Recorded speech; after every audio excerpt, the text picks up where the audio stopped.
지난주가 아니죠. 한 달 전에 우리가 함께 나눴던 사도행전 24장의 이야기를 잠시 리뷰하고 넘어가도록 하겠습니다.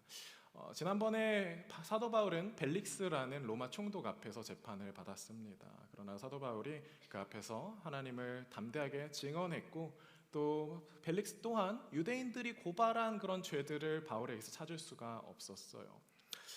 심지어 벨릭스가 바울에게 찾아와서 묻습니다. 당신이 이렇게 담대할 수 있었던 이유는 무엇입니까? 바울이 그 앞에서 벨릭스에게 이야기합니다. 정의와 자기 절제와 다가올 심판에 대해서 벨릭스에게 이야기를 했죠. 말씀해 보니까 벨릭스가 이 이야기를 듣고 두려워했대요. 마음속에 뭔가 내가 이 유대에서 가장 높은 사람이고, 이 바울은 죄수고 나는 지금 심판자의 자리에 있는데 그런데 이 사람이 왜 이렇게 담대하고 겁이 없지? 그러면서 바울에게 이야기를 들었을 때에 뭔가 마음에 찔림이 있는 거예요. 마음에 좀 두려움이 생기는 거예요. 어쩌면 하나님이라는 존재가 나를 심판할 때에 내가 안전하지 못할 수도 있겠다. 내가 지금 돌이키지 않는다면, 예수를 만나지 못한다면 나에게 문제가 생길 수 있겠다. 여러분, 우리의 마음은요, 하나님의 음성을 감각합니다. 믿는 사람이든 믿지 않는 사람이든 그렇기 때문에 하나님의 말씀이 우리에게 주어졌을 때 거기에 반응할 수밖에 없는 겁니다. 그런데요, 우리의 죄성은 이 음성에 순종하기를 기뻐하지 않아요. 우리의 죄성은 하나님의 음성이 우리에게 떨어졌을 때에, 그리고 내 마음 가운데에 이게 하나님의 음성이구나 라는 걸 깨달았다고 하더라도 우리는 자주 그 다음으로 미룹니다. 벨릭스가 뭐라고 이야기하죠? 내가 편한 시간에 다시 부르겠다, 다음에 내가 다시 올게 라고 이야기하고, 벨릭스는 영원히 바울을 다시 만나지 못하게 됩니다. 벨릭스는 바울을 결국 놓아주지 않았습니다. 그리고 그 사이에서 벨릭스는 계속해서 돈을 받기를 요구합니다. 바울은요, 이 벨릭스의 부당한 요구에 응답하지 않습니다. 벨릭스에게 이 돈 조금 쥐어주면, 조금은 아니겠지만 돈을 좀 쥐어주면 바울이 이제 자유를 얻게 될 수 있었을 텐데, 바울은요 그 부당한 요청에 응답하지 않습니다. 그 결과로 바울은 2년 동안 감옥에 갇혀 있게 되는 거죠. 우리가 얼핏 가볍게 여기고 넘어갈 수 있는 2년, 우리가 한 달이 지난 사이에 바울에겐 2년이 흘렀다라고 말씀을 드렸는데요. 여러분, 2년이 얼마나 긴 시간입니까? 여러분들 2년은 짧은 시간은 아닐 겁니다. 그렇죠? 우리 한번 돌아봤으면 좋겠어요. 2022년 12월에 나는 무엇을 하고 있었나? 나는 어떤 사람이었나? 한번 생각을 해보면 굉장히 오랜 시간이 흘렀다라는 것들을 알 수가 있습니다. 그렇죠? 누군가 이제 군대를 갔었어도요, 2년이 지난 시간은 전역을 하고도 남았을 시간이고요. 2년이란 시간은 우리가 이제 학교에 입학해서 처음 신입생으로 입학했다고 하더라도 이제 어느덧 취업을 준비해야 되는 그런 시기에 놓이신 분들도 있을 겁니다. 2년은 굉장히 긴 시간입니다. 심지어 그 2년이라는 시간을 감옥에서 지내야 한다라는 건 쉬운 일은 아닐 거예요. 그렇죠? 이제 군대에 다녀오신 분들은 다 공감하실 수 있을 텐데, 군대에서 2년이 밖에서의 2년과는 조금 다릅니다. 약간 이제 시간과 정신의 방에 들어간 것 같은 그런 효과가 있어요. 바깥에서 한 열흘 흐른 것 같은데 군대에서 이제 1년이 지나갑니다. 이제 군대 가야 되시는 분들이 있으시면 잘 귀담아 들으시길 바랍니다. 항상 이제 군대에 들어가면요, 선임들이 이렇게 주먹을 줘보라 그래요. 그리고 눈에 한번 갖다 대보라고 이야기를 합니다. 뭐가 보이냐 물어봅니다. 그래서 아무것도 안 보이네. 당연히 아무것도 안 보이죠. 주먹을 줬으니까. 뭐라고 얘기하냐면 그게 네 미래야 라고 이야기를 합니다. 거의 한 30년, 40년 된 레파토리인 것 같아요. 굉장히 길다라는 거죠. 심지어 그 군대에서의 2년이 힘든 이유는, 요즘은 또 이제 라떼는 이야기를 해야 되는데 요즘 친구들은 잘 이해를 못하겠지만 저 때는 핸드폰이 없었어요. 전화를 하려면 좀 오랜 시간이 필요했습니다. 훈련소에 가서 이제 전화를 하려면요, 정말 잘해야 돼요. 일주일에 한 3-4명만 집에 엄마에게 통화를, 그것도 딱 1분만 할 수 있습니다. 여러분, 이 시기에 제일 이렇게 군대에 있을 때 가장 듣고 싶어하는, 훈련병들이 가장 받고 싶어하는 편지가 뭔지 아십니까? 이제 여자친구의 편지도 당연히 중요하겠지만 사실 그건 이제 나만 기쁘고 마는 거잖아요. 뭘 정말 좋아하냐면 친구들이나 여자친구가 이제 세상 소식을 알려주면 그렇게 기뻐합니다. 난리가 나요. 누가 막 누구랑 연애를 한다더라. 뭐 이번에 어떤 팀이 리그에서 우승을 했다더라. 스포츠 연예계 소식이 전해지면은 그렇게 난리가 납니다. 얼마나 척박하고 피폐한 곳인지 아시겠죠? 근데 지금 바울은요, 그 군대도 아니고 이제 그 고대의 끔찍하다는 그 감옥에 갇혀 있는 거예요. 자기를 찾아와 주는 사람도 없고 만날 수 있는 사람도 없고 또 감옥 안에서는 인간 이하의 대접을 받으면서 그저 언제 이 감옥에서 나갈 수 있을까? 혹시 이 감옥에서 지내다가 내가 목숨을 잃게 되는 건 아닐까? 그 두려움과 불안함과 막막함 가운데 이게 2년을 보냈더라라는 겁니다. 사랑하는 성도 여러분, 하나님의 뜻대로 살면 반드시 이런 시기가 올 때가 있습니다. 하나님의 말씀대로 살았는데요, 이렇게 감옥에 갇혀서 이러지도 저러지도 못하는 때가 오기도 한다라는 겁니다.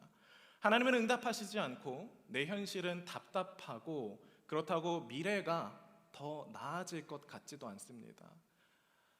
벨릭스 같은 그런 말도 안 되는 사람이 자꾸만 나를 시험하고 자꾸만 나를 유혹합니다. 그래서 대부분의 사람들은 타협을 하죠. 잠깐만 벨릭스가 원하는 걸 해주면 되는데 그게 어려운 일이 아니잖아요, 그렇죠? 돈 몇 푼 쥐어주면 되는 건데 괜찮지 않겠습니까? 더욱이 바울이 지금 무슨 일을 하고 있습니까? 하나님의 일을 해야 되는 사람 아닙니까? 나아가서 선교를 해야 되고 하나님을 증언해야 되고 말씀하신 것처럼 로마로 가야 되는데 지금 여기에서 2년이라는 시간을 썩어 있어야 하는 바울의 심정은 그렇게 쉽진 않았을 겁니다. 빨리 해결하고 나와야죠. 그런데요, 여러분, 세상에 신앙인이 물러서면 안 되는 것들이 있어요. 어떤 거냐면 내 정체성과 관련된 것은 절대로 물러나선 안 되는 것입니다. 하나님의 말씀대로 사는 일은 편리하지 않습니다. 세상에서 단호하게 악에 동참하자라고 이야기하는 일을 거절하는 건 여러분 우리를 현실적인 어려움에 빠지게 합니다. 그래서 우리는 합리적으로 우리를 합리화하고 우리의 선택을 이해해달라고 이야기를 하죠. 그러나 분명하게 말씀에서 이야기하는 것들을 여러분 지켜 나가실 수 있어야 합니다. 바울처럼 부당한 일을 거절했기에 2년 동안 감옥에 갇혔던 사람이요 또 있어요. 여러분 기억나세요? 혹시 떠오르는 사람이 있으십니까? 정확하게 2년 동안 감옥에 갇혀 있던 사람이 성경에 하나 더 있습니다. 누구냐면 요셉입니다. 요셉은요 보디발의 아내의 유혹을 거절했다가 오히려 이 보디발의 아내에게 역으로 고소를 당해요. 보디발의 아내가 이제 요셉이 잘생겼으니까 또 자기의 노예잖아요. 원래 종들은 마음대로 해도 된단 말이에요. 그래서 불러다가 이제 너 나랑 같이 좀 연애 좀 하자, 같이 좀 데이트 좀 하자, 나를 좀 즐겁게 해달라, 뭐 이런 이야기를 성적인 유혹을 했습니다. 요셉이 그것을 뿌리칩니다. 요셉이 그 주인이 맡긴 다른 것들은 다 받아서 그 보디발의 집안에 있는 것들을 다 관리하고 다스리고 보살펴요. 그런데 이 보디발의 아내의 유혹은 뿌리칩니다. 왜 그렇습니까? 하나님 보시기에 명백한 악이었기 때문에 그렇습니다. 그런데 그 정직하게 행동하고 하나님의 말씀을 지켰던 요셉이요 곧바로 성범죄자가 돼서 감옥에 갇히는 그런 운명에 처합니다. 그리고 그 안에서 정확히 2년 동안 고생했다고 창세기 41장은 이야기를 합니다. 그런데 그곳에 갇혀 있던 요셉이요 결국 마침내 바로의 꿈을 해석해주고 2년 만에 햇볕을 보는데요. 2년 만에 햇볕을 본 요셉이 굉장히 달라진 모습을 우리에게 보여줍니다. 요셉이 사실은 이 이집트에 팔려가게 된 이유가요. 형들이 요셉을 시기하고 미워해서 요셉을 상인들에게 팔아 넘겼기 때문이에요. 형들이 아주 나빠갖고 못돼갖고 이 동생을 구덩이에다가 집어넣고 또 지나가는 상인들에게 이 동생을 노예로 팔아버린 거예요. 얼마나 악한 행동이고 얼마나 끔찍한 상처였겠습니까? 그런데 감옥에 갔다 나온 요셉이요 이렇게 고백을 합니다. 우리 창세기 45장 4절에서 5절 말씀 함께 보겠습니다. 시작. 요셉이 형제들에게 말했습니다. 제게 가까이 오십시오. 그들이 가까이 오자 요셉이 형제들에게 말했습니다.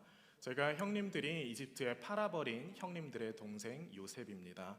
하지만 형님들이 저를 이곳에 팔았다고 해서 근심하거나 자책하지 마십시오. 이는 하나님께서 생명을 구하시려고 저를 형님들보다 먼저 여기로 보내신 것이기 때문입니다. 요셉이 결국에 바로의 꿈을 해석해주고 이집트의 총리가 됩니다. 파라오가 이야기하기를 이 이집트 전역에서 나보다 더 높은 사람, 이 요셉보다 더 높은 사람 나 말고는 아무도 없다. 너가 가서 이 나라를 다스려라 하고 이집트의 전권을 줍니다. 형들이 집이 있었던 그 가나안에도 가뭄이 들어서요. 이 형들이 음식을 얻기 위해서 이집트를 찾아와요. 그리고 형들은 요셉을 못 알아봅니다. 자, 그러면 내가 이 형들이 나를 팔았고 이 형들에게 정말로 큰 상처와 아픔이 있다면 아마 여러분들은 어떻게 하셨겠어요? 형들을 괴롭히지 않았을까요? 형들에게 복수하고 싶은 마음이 들지 않았을까요? 내가 드디어 마침내 이제 일을 갈아온 나를 팔아버린 형들에게 되갚아줄 타이밍이다 라고 생각하지 않았을까요? 그런데 요셉은요, 그들에게 정체를 밝히고 이야기를 합니다. 나를 이곳에 보낸 사람이 누구라고요? 당신들이 아니라 하나님이 나를 이곳에 보내셨다고요. 형들이 저지른 명백한 악과 죄를 요셉은 그 안에서 하나님의 뜻으로 해석해내는 데 성공합니다. 내가 처하고 내가 겪게 된 그런 불행과 저주와 같은 그런 삶이 사실은 저주가 아니라 하나님의 축복 가운데 있었다라는 사실을 요셉은 감옥에서 발견하게 되는 거예요. 요셉이 감옥에서 배운 것은 바로 세상을 다스리시는 하나님을 배웠습니다. 자신과 함께 있었던 술 맡은 관원장, 또 떡 맡은 관원장, 이집트의 높은 사람들조차 하나님의 통제 아래, 하나님의 다스림 아래 있다라는 것들을 요셉은 발견을 했고, 이집트에서 가장 높다라고 이야기하는 그 파라오조차 하나님의 다스리심과 하나님의 통제 아래 있다라는 걸 그 하나님이 보여주신 꿈을 통해 알았던 요셉은 하나님께서 온 세상을 다스리고 계시는구나. 내 인생도 어쩌면 형들이 다스렸던 게 아니라 내 인생을 다스리는 건 하나님이셨구나라는 것들을 깨닫게 됩니다. 요셉이 자신의 삶을 바라보는 태도가 변했고, 여러분 이해되지 않던 불행이 모두 하나님의 손 아래 있었다는 걸 깨달았을 때 여러분 요셉은 세상이 감당할 수 없는 사람이 됩니다. 이런 사람은 사망의 음침한 골짜기를 걷는다고 해도 두려워하지 않게 됩니다. 바울도 마찬가지죠. 이방인들, 유대인들, 그리고 그들의 관리들, 최고기관인 사내들인 심지어 로마 총독까지, 여러분 우리가 사도행전을 보면서 바울이 하나 더 높은 사람들을 만나가는 것들을 보지 않습니까?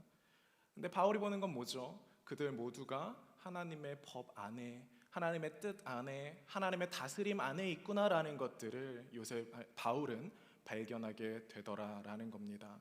그렇기 때문에 바울은 벨릭스가 유혹하더라도 넘어가지 않는 거예요. 잠언은 이야기합니다. 이익을 탐하는 자의 모든 길은 다 이러하여 자기의 생명을 잃게 하느니라. 하나님의 명확한 말씀이 있었고 벨릭스의 결말은요, 이 잠언의 말씀처럼 됩니다. 유대에서 무소불위의 권력을 가진 것만 같은 그 벨릭스가 꼭 2년이 되었을 때에 자신의 지위를 박탈당하고 쫓겨나게 됩니다. 그리고 오늘 본문에서 보는 것처럼 새로운 총독 베스도가 부임하게 되죠. 베스도라는 사람은 벨릭스에 비해서는 합리적인 사람이었습니다. 로마 입장에서 이 유대가요 굉장히 골치 아픈 지역이었어요. 왜냐하면 다른 지역들과는 좀 다르게 여기는 좀 종교인들이 많았거든요. 대제사장들도 있었고 거기서 자꾸 우리 하나님이 최고라고 이야기를 하고 우리 성전 지켜야 된다라고 이야기를 하고 힘으로 제압하려고 해도 이제 나하고 내 목을 잘라가시오 하고 시위를 하는 사람들이 정말 많았습니다. 골치 아프고 걸핏하면 민원이 생기고 걸핏하면 거기에서 혁명이 일어나는 그런 동네였기 때문이에요.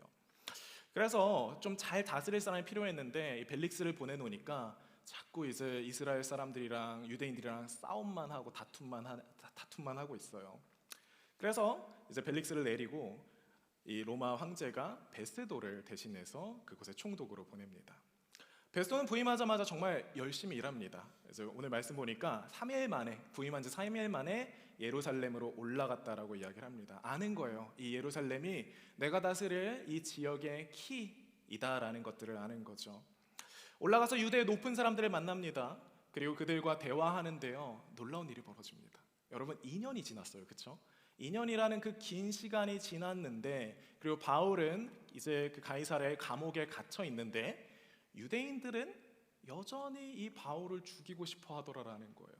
여전히 이들은 바울에 대한 적개심과 바울에 대한 분노와 바울에 대한 이 혐오감을 해결하지 못했어요. 바울과 유대인의 대조가 여기에서 보입니다. 여러분, 세상과 연결되지 않은 꽉 막힌 곳에서 2년 동안 하나님과 더 깊어진 바울과는 다르게요. 여러분, 유대인들은 2년 동안 하나님께 예배도 드리고 서로 교제도 했을 거고 또 더 좋은 사람들을 많이 만났겠죠. 또 더 좋은 경험들을 많이 했을 겁니다. 그러나 그럼에도 불구하고 자신들의 죄성을 버리지 못합니다.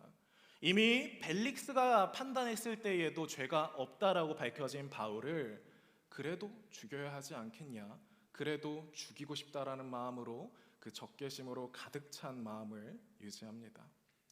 우리가 전에도 살펴봤듯이 바울은요, 보이지 않는 하나님의 말씀, 보이지 않는 하나님의 말씀을 분명하게 알고 있었지만 그래서 더더욱 보이는 세상의 규칙들을 잘 지켰습니다. 세상의 규칙들, 율법들, 문화들이 절대적이라는 게 아니에요.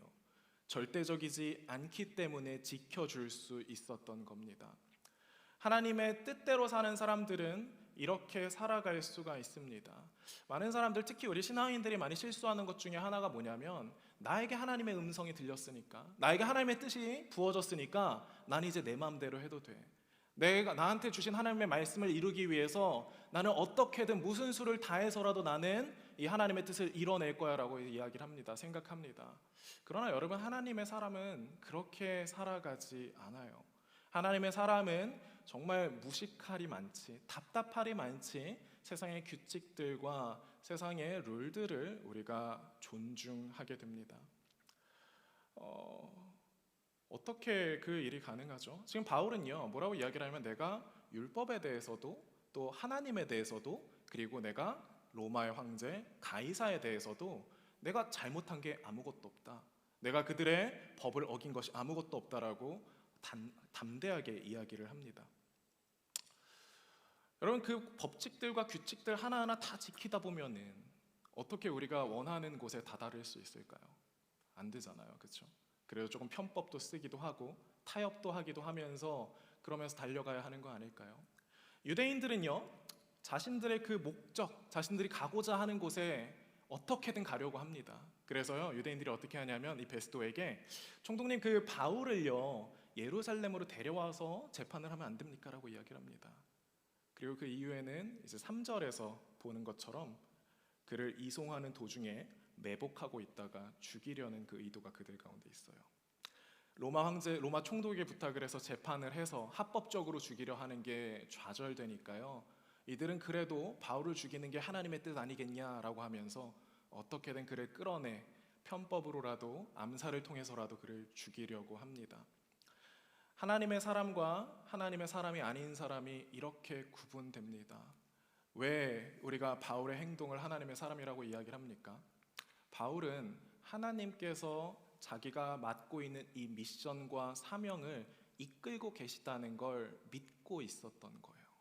이 일을 하는 게 내가 하는 게 아니라 하나님께서 나를 통해 하실 거라는 걸 믿고 있었던 거예요. 그 말은 무슨 얘기냐면, 내가 이 복음을 전하는 사명을 끝마치지 못한다고 하더라도, 혹여나 내가 어딘가에서 내가 문제가 생겨서 이 일을 감당하지 못한다고 하더라도 하나님께서는 이 역사를 이루실 거고 이 사명을 하나님께서 완수하실 거다라는 그 믿음이 있기 때문에 답답하고 지난하지만 바울은 모든 것들을 지키면서 순종하면서 갈 수가 있었던 겁니다. 하지만 하나님을 바라보지 못하는 사람, 하나님의 다스림을 믿지 못하는 사람은요, 내 힘으로 하려고 해요. 내가 하려고 합니다. 사랑하는 성도 여러분, 하나님의 공의는, 세상의 공의는 그렇게 내가 이루는 게 아닙니다. 우리는 너무나 하나님의 나라를 보고 싶죠. 하나님의 통치가 이 땅에 일어나는 걸 보고 싶습니다. 그런데 그 통치가 일어나는 것 또한, 그 때 또한, 그 시기 또한 우리가 정하는 게 아니라 하나님께서 정하시는 것이라는 것을 여러분 기억하셨으면 좋겠습니다. 우리는 그냥 하나님을 사랑하기 때문에 그 하나님이 가서 씨 뿌리라고 하시니까 씨 뿌리는 거고요, 물 주라고 하시니까 물을 주는 겁니다. 여러분, 그 하나님의 다스림을 보지 못하면 내 인생을 내가 살려고 하게 돼요. 유대인들을 보세요. 자꾸 아니라는데 우깁니다. 그리고 그걸 신앙이라고 착각해요. 이 사람들이 이게 뭐 자기 욕심이라고 얘기하지 않습니다. 이게 하나님의 뜻이다, 신의 의지다라고 이야기하면서 바울을 죽이려고 합니다. 내 손으로 결과를 만들어내려고 하는 거죠. 사랑하는 성도는 그렇게 살지 않으셨으면 좋겠습니다. 그게 신앙이 아닙니다. 여러분들이 그렇게 사시겠다라고 하면 말릴 수 있는 사람은 아무도 없어요. 그렇죠? 저도 그렇게 살아왔고요. 그런데 분명히 하나님께서 여러분들을 사랑하신다면 어느 순간 여러분들 인생에 개입하시고 간섭하시게 될 거예요. 그럴 때에 여러분 그 하나님을 바라볼 수 있었으면 좋겠습니다. 똑같은 2년이 흘렀는데요. 여러분 2년 동안 어디에 있는지가 중요한 게 아닙니다. 특히 이제 아까도 이제 군대에 있는 친구들에게 제가 좀 위협 아닌 또 협박을 했는데, 여러분 군대에서도 그 2년을 정말 은혜로운 시간으로 채우고 나오는 사람이 있고 그 2년을 정말 쓸모없는 시간으로 채우고 나오는 사람들이 있습니다. 자, 여러분들이 그 2년을 정말 귀한 시간으로 채우는 사람들이 되었으면 좋겠습니다. 여러분 베스도는요, 이 유대인들의 호의를 사고 싶어 합니다. 그래서 바울에게 예루살렘으로 가지 않겠느냐고 묻습니다. 우리 25장 3절 말씀 여러분들이 한번 읽어주셨으면 좋겠습니다. 25장 3절 같이 보겠습니다. 시작.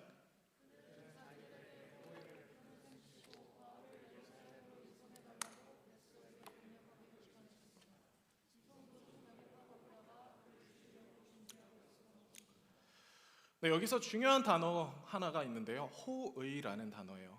그래서 호의. 헬라어로는 카리스라고 합니다. 헬라어로 카리스.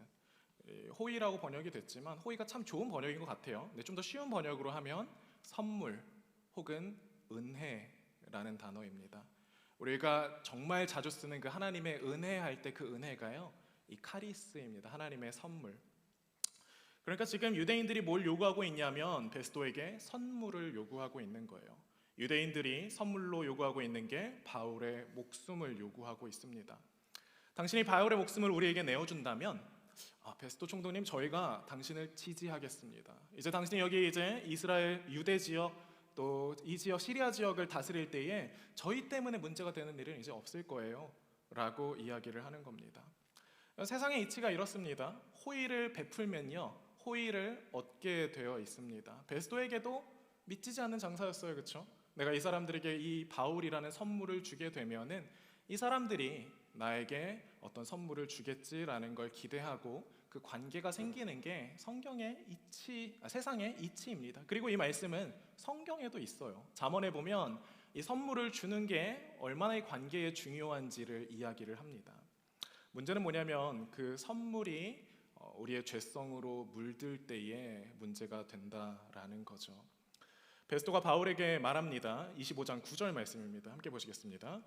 베스도는 유대 사람들의 환심을 사고자 바울에게 말했습니다. 내가 예루살렘으로 올라가 이 고소들에 대해 내 앞에서 재판을 받겠느냐. 자, 여기에서 환심을 사고자도 똑같은 단어입니다. 카리스예요. 유대인들에게 이 카리스를 베풀고자, 또 이 유대인들에게 카리스를 얻고자 지금 바울에게 제안을 하고 있는 거죠. 예루살렘으로 올라가서 이 고소들에 대해서 재판을 받자. 바울이 이야기합니다. 우리 함께 보시겠습니다. 틀어줄래요? 시작. 바울이 대답했습니다. 내가 지금 가이사의 법정에 섰으니 당연히 여기서 재판을 받아야 할 것입니다. 총독도 잘 아시다시피 나는 유대 사람들에게 잘못한 일이 없습니다. 그러나 만약 내가 사형받을 만한 죄를 지었다면 죽음을 달게 받겠습니다. 그러나 이 유대 사람들이 나를 고소한 내용이 사실이 아니라면 어느 누구도 나를 그들에게 넘겨줄 권리가 없습니다. 나는 가이사에게 상소합니다 라고 이야기합니다. 자, 여기에서도 어떤 단어가 나오죠? 저 뒤에 그들에게 넘겨줄 권리가 없습니다라고 뭔가 복잡하게 풀어서 썼는데, 넘겨주다라는 단어를 쓸 때에도 어떤 단어가 쓰냐면 카리조마이라는 단어가 쓰여요. 이 말도 카리스에서 파생된 단어예요. 그러니까 넘겨주는데 이 말은 그냥 넘겨주는 게 아니라요, 은혜로 넘겨주는 걸 이야기를 해요. 선물로 넘겨주는 걸 이야기하고 호의로 넘겨주는 걸 이야기를 합니다. 여러분, 세상의 원리가 그렇습니다. 카리스는 본질적으로 좋은 거지만 죄에 물든 카리스는 사람을 해칩니다.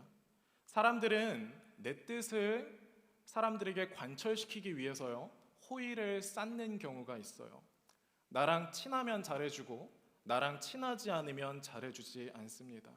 그래서 우리는 영향력 있는 사람들과 친해지기 위해서 많은 방법들을 쓰죠. 어떻게 하면 내가 저 사람과 친해질 수 있을까? 내가 어떻게 하면 저 사람에게 호의를 얻을 수 있을까? 그래서 더 힘이 있는 사람들에게 우리는 잘해줍니다. 더 힘이 있는 사람들에게 우리는 선물을 하고 선물을 받기를 기대합니다. 여러분, 그런데 이 호의라는 게요, 호의라는 게 이 둘만 괜찮으면 괜찮은데, 둘만 서로 호의적인 관계가 되면 좋은데, 어떤 경우에는 그 관계 때문에 다른 사람이 희생양이 되는 경우가 있더라라는 거예요. 교회 안에서 제가 사역을 하면서 참 많은 이야기들을 듣습니다. 근데요, 되게 재밌는 게 저한테 와서 목사님 뭐 이런 게 잘못되지 않았어요, 이러면 안 되는 거 아니에요 라고 얘기하잖아요. 제가 뭐 좋게 그래 그럼 안 되지 라고 이야기를 하면 또 쪼르르 가고 다른 사람한테 그렇게 얘기하면 목사님이 이렇게 얘기했는데 네가 잘못했대, 너가 문제래. 쉽지 않아요, 그렇죠? 우리 교회 안에서 왜 자꾸 서로 친해지는 사람을 찾으려고 하고 서로 나는 쟤는 내 편이 아니야, 쟤는 내 편이야 나누려고 합니까? 우리에게 더 중요한 건 논리와 합리적인 이성이 아니라 누가 내 편인지, 누가 내 감정적인 것들에 동조해 주는지가 더 중요하기 때문에 그렇습니다. 여러분, 그 공감과 배려가 문제가 있다라고 얘기하는 게 아니에요. 그걸 잘 쓰면 너무 도움이 되지만 여러분, 그 호의와 여러분 그 감정들을 내 마음대로 쓰고 나의 죄성을 위해 사용하다 보면 공동체가, 세상이 악해지는 걸 보게 되더라라는 겁니다. 뇌물, 부정 청탁, 또 부정 취업 같은 것들, 여러분 다 좋은 뜻에서, 좋은 의미에서 서로 좋자고 하는 일들입니다. 그런데 문제는 무엇이죠? 그 세상의 호의, 죄에 물든 호의는 누군가를 희생시키고 누군가를 파괴한다라는 데 있습니다. 뿐만 아니라 이 호의는요, 우리 각 사람을 관계 안에 묶어버립니다. 뭐라고 하죠? 내가 선물을 줬으니까 너도 나한테 선물을 줘야 되는 거 아니야? 라는 그런 정당한 어떤 관계가 생겨나는 거예요. 우리 흔히 부모님들이 하시는 말씀 있지 않습니까? 내가 너한테 해준 게 얼만데 라는 그런 이야기들. 여러분, 그런 것들이 틀린 말은 아니지만 그게 나를 위해 사용될 때, 특히 부모가 교육을 잘못하게 되면은 여러분 그런 이야기들이 자녀와 부모의 관계를 왜곡시킵니다. 야, 내가 너한테 해준 게 얼만데 그걸 못 해주냐? 여러분, 호의가 무기가 되고 호의가 상대방을 죽이는, 나를 죽이는 그런 독이 되는 경우를 우리는 많이 봅니다. 그리고 사실 이 로마 사회는요, 고대 사회뿐만 아니라 오늘도 마찬가지죠. 이런 식으로 사실 사회가 진행이 됩니다. 내가 누군가에게 무언가를 줬으면 그거에 대해서 대가를 받는 삶, 그 카리스로 움직여지는 삶이라고 하지만 그 왜곡된 카리스로 움직여지는 삶, 그게 바로 로마 사회의 모습이고, 오늘 합리적이라고 이야기하는 베스도가 보여주는 어떻게 보면 어쩔 수 없는 인간의 죄성입니다.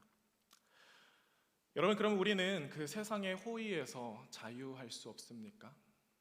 우리에게 호의를 요청하는 사람들, 호의를 요청하는 것들도 굉장히 많고, 또 우리가 호의를 베풀어야 하는 것들도 많습니다. 연말입니다, 그렇죠? 연말에 우리가 참 기억해야 되는 사람들이 많습니다. 나에게 은혜를 베풀었던 사람들에게 왠지 모르게 내 마음 가운데 그 사람에게 부채의식 같은 게 있는 거예요. 그래서 그 사람들에게 크리스마스 선물을 준비해야 될 것 같은 그런 마음들. 여러분, 우리가 그렇게 살아가는 게 맞을까라는 생각을 하게 됩니다. 하나님은요, 이 죄로 물든 호의를 정결케 하시기 위해서 하나님의 선물을 우리에게 주십니다. 여러분, 세상에, 성경이 말하는데 세상에는 하나님의 호의를 받은 사람들이 있대요. 우리가 아는 많은 성경 인물들 모두 하나님께 호의를 입은 사람들입니다. 하나님의 은혜를 입은 사람들이죠. 성경을 쭉 한번 보시면은 여러분들에게 계속 반복되는 표현들이 있을 거예요. 아브라함, 노아, 모세, 다윗, 이런 사람들이 모두 하나님의 은혜를 입은 사람들입니다. 우리 창세기 6장 8절 말씀 함께 보시겠습니다. 되게 짧아요. 같이 읽을까요? 시작. 그러나 노아만은 여호와께 은혜를 입었습니다. 노아가 살아남을 수 있었던 그런 이유였죠. 우리는 궁금해합니다. 노아가 하나님께 은혜를 입었다라는 말이 무슨 말일까? 계속 띄워주실래요? 저거 가지고 계속 이야기를 할 거라서. 한글 번역은 되게 단순해요. 하나님께, 여호와께 은혜를 입었더라. 그렇죠? 그냥 그럼 우리는 그런가 보다. 은혜가 뭔지 몰라요. 우린 근데. 그렇죠? 뭐 은혜가 뭔데? 왜 은혜를 입었죠? 그냥 하나님이 살려줬으니까 그게 은혜인가요? 그럼 왜 다른 사람들은 살려주지 않았나요? 이 말이 계속해서 성경의 인물들에게 반복됩니다. 근데 영어 번역을 보면요, 이게 원문에 좀 더 가까운 번역인데 이렇게 이야기해요. But Noah found favor in the eyes of the Lord라고 이야기를 합니다. 뭔가 복잡하죠. 그리고 이 말이 무슨 말인지 사실 정확히 이야기는 되게 어려운 것 같아요. 저도 되게 골머리를 많이 썩었어요. 유년부 친구들한테 설교할 때도 이게 무슨 말일까? 그러니까 뭔가 하나님의 눈에서 호의를 발견했다고 하는데 이게 어떤 말일까라는 것들을 고민했습니다. 그리고 발견하게 됐어요. 여러분 잠깐 옆에 계신 분들의 눈동자를 한번 바라보실 수 있을까요? 3초만 봅시다. 3초만. 눈 한 번만 3초만 어색하지만 그래도 모르는 사람도 괜찮으니까 3초만 한번 눈 한번 쳐다봐 주시면 좋을 것 같아요. 보기만 해도 즐겁죠? 아주 재밌는 얼굴들이 많죠. 네. 뭐가 보이세요? 뭐가 보이세요? 상대방의 눈동자, 눈을 봤을 때 뭐가 보이시죠? 뭐가 보인다고요? 잘생겼다고? 아, 검은 자가 보인다고. 네, 좋아요. 제가 이제 연애를 많이 했는데 아내랑 연애를 할 때 발견한 거예요. 그러니까 다른 자매들과는 해본 적이 없다는 거예요. 그러니까 서로의 눈을 바라보면서 대화를 하는데 어느 순간 이제 아내의 눈동자가 보이는 거예요. 그러니까 제가 사람의 얼굴을 그렇게 디테일하고 자세하게 쳐다보진 않거든요. 보통 그렇잖아요, 그렇죠? 대충 그냥 얼굴을 바라보는 거지. 근데 어느 순간 눈동자를 바라보는데 그 눈동자 안에 제 모습이 비치는 걸 발견을 했어요. 되게 신기해요. 저한테는 되게 생경한 경험이었습니다. 특별한 경험이었어요. 아내의 눈동자 안에 제가 있는 거예요. 아내의 눈을 바라보고 있는 제가 있는 거예요. 그 순간 되게 마음이 평안해지고 내가 사랑받고 있구나. 내가 혼자가 아니구나. 누군가가 나를 바라보고 있구나. 나라는 존재가 누군가의 눈 속에 내가 있구나라는 것들을 발견했습니다. 그리고 이 말씀이 무슨 말씀인지 깨달았던 것 같아요. 여러분 세상을 살아가다 보면 많은 것들을 우리가 눈에 담게 돼요. 우리의 시선을 요청하는 것들이 정말 많습니다. 그렇죠? 우리 눈에 좋은 옷도 담게 되고 좋은 신발도 담게 되고 좋은 학교도 담게 되고 좋은 직장도 담게 됩니다. 그리고 그것들이 우리를 마찬가지로 바라봐 주기를 바랍니다. 우리가 그들에게 호의를 베풀어야 그들도 우리에게 호의를 베풀지 않겠어요? 그래서 우리는 인생을 열심히 삽니다. 그들에게 호의를 베풀고자 시험 공부도 열심히 하고 일도 열심히 하면서 어떻게든 내가 널 좋아한다, 내가 널 사랑한다라는 걸 표현하고 싶어 합니다. 여러분, 근데 감옥에 갇힌다는 건 그런 시선들로부터 단절되는 시간이에요. 나를 바라보는 시선들이 소멸하고요. 내가 바라볼 수 있는 것들이 제한이 됩니다. 근데 그 감옥 속에서도 우리를 바라보는 시선이 딱 하나 있습니다. 태초부터 나를 바라보고 있었던 그런 눈동자, 언제나 내가 돌아봐 주길 바랬던 그 눈동자가 그 감옥 안에도 있다라는 걸 발견하게 돼요. 하나님의 눈동자입니다.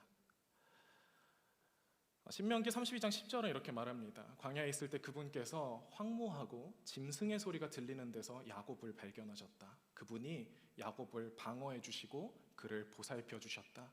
여호와께서 그를 그분의 눈동자처럼 지키셨다. 사랑하는 성도 여러분, 하나님께서 우리를 바라보실 때에 우리가 그 하나님의 눈동자를 바라보면요, 우리가 발견하게 되는 건 그 하나님의 눈동자에 비친 우리의 모습입니다. 하나님께서 언제나 나를 바라보고 계셨고 그 하나님께서 계속해서 나와 눈 맞추자라고 하고 계셨구나. 그리고 그 하나님이 온 세상을 다스리시고 통치하시는 놀라우신 분이구나라는 걸 깨닫는 순간 여러분 그 사람은 흔들리지 않습니다. 우리가 사람들에게 호의를 얻고자 애쓸 때 여러분 우리가 하나님을 바라보지 않았을 때에도 하나님의 시선은 언제나 우리를 향해 있었습니다. 그리고 하나님의 눈동자 안에서 자신의 모습을 발견한 사람은 세상의 그 무엇으로도 흔들릴 수 없게 되고요. 세상의 그 어떤 유혹에도 흔들리지 않게 됩니다. 사랑하는 성도는 우리에게 행하신 하나님의 가장 큰 호의가 무엇이죠? 우리를 위해서 자신의 아이들을 내어주신 것. 여러분 우리는 하나님의 호의를 맛본 사람들입니다. 바울이 그렇기 때문에 감옥에서 있었던 건, 요셉이 감옥에 있었던 건 불행이 아니라 축복이었던 거예요. 나를 바라보고 계시는 하나님의 눈동자를 바라볼 수 있는 시간이었고, 그 하나님과 눈 맞추며 대화하며 충분히 사랑할 수 있었던 시간입니다. 처음부터 끝까지 내 삶을 지켜보신 하나님께서 함께 하시기 때문에 나에게 두려움이 없는 거죠. 그런 사람은 세상을 담대하게 살아낼 수 있습니다. 하나님의 은혜라는 건 그겁니다, 여러분. 하나님의 은혜라는 건 그냥 하나님께서 나에게 좋은 선물을 주셨어, 오늘도 뭔가 은혜 받은 것 같아가 아니라, 하나님께서 나를 지금 바라보고 계시고 하나님의 목표와 하나님의 눈동자가 향하는 곳은 처음부터 끝까지 항상 나였구나라는 것들을 발견하게 되는 것, 여러분, 그게 하나님의 은혜를 입은 사람들의 삶입니다. 감옥에 갇혀있던 바울은 사실 진퇴양난의 상황에 빠져 있었어요. 여러분, 감옥에서는 아무것도 할 수가 없죠. 그런데 감옥에서 풀려나더라도 밖에는 바울의 목숨을 노리는 암살자들이 있었습니다. 그렇게 2년간 투옥돼 있던 바울에게 한 가지 방법이 떠올랐어요. 뭐냐면 바로 가이사에게 상소하는 것이었습니다. 바울이 말합니다. 바울이 이르되 내가 가이사의 재판자리 앞에 섰으니 마땅히 거기서 신문을 받을 것이라. 여러분, 가이사에게 상소하는 건 사실 좋은 방법은 아니었습니다. 이 당시에 황제가 바로 그 악명 높은 네로 황제였어요. 황제가 불쾌하게 여기면 황제에게 상소한 사람들은 사형을 받게 될 수도 있었습니다. 심지어 다음 주에 만나게 될 아그리빠 왕도 바울이 상소했다는 이야기를 듣고 되게 안타까워합니다. 왜냐하면 딱 봐도 그냥 죄가 없는데, 여기서 풀려날 수 있었는데 상소하지 않았더라면 바울이 살았을 텐데 라고 안타까워합니다. 그러나 바울은 상소합니다. 왜 그렇습니까? 총독 벨릭스가 쫓겨나는 걸 보면서 알았거든요. 총독조차도, 아니 세상을 다스리는 황제조차도 하나님의 통치 아래에 있다는 걸 발견했기 때문입니다. 여러분, 하나님의 호의를 발견한 사람은 막을 수 없습니다. 사랑하는 성도 여러분, 여러분의 지나온 2년이 어떤 2년이었는지 모르겠지만 여러분이 앞으로 이어갈 그 2년은 하나님과 동행하는 2년이기를 소원합니다. 하늘이 무너졌다고 생각하더라도요, 여러분, 솟아날 구멍이 있습니다. 하늘과 땅을 창조하시고 온 세상을 다스리시는 하나님께서 우리 한 사람 한 사람을 사랑의 눈길로 바라보고 계시고 있기 때문입니다. 2년 전에 제가 뭐 했나 라는 걸 고민했을 때 제가 2년 전에 딱 이음체플에 처음 오게 됐더라고요. 2년이라는 시간이 참 길다는 생각을 설교 준비하면서 많이 했습니다.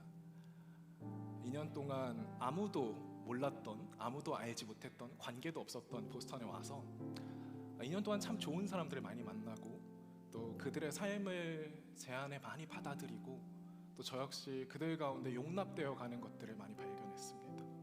2년 동안 너무나 소중한 사람들을 만나고, 또 그들 가운데서 일하시는 하나님을 보게 된 것 같아요. 여러분, 여러분의 2년도 그랬으면 좋겠습니다. 여러분, 여기에서 신앙생활 할 때 지금은 뭔가 변화도 없고 답도 없고 길도 없어 보이더라도 2년 동안 여러분들이 하나님과 눈 맞추며 살아가다 보면 하나님께서 여러분들 가운데에 당신의 은혜를 베푸실 거고, 여러분들은 그 2년 뒤에 전혀 다른 사람들이 되어 있기를 바랍니다. 우리 함께 일어나서 찬양했으면 좋겠습니다.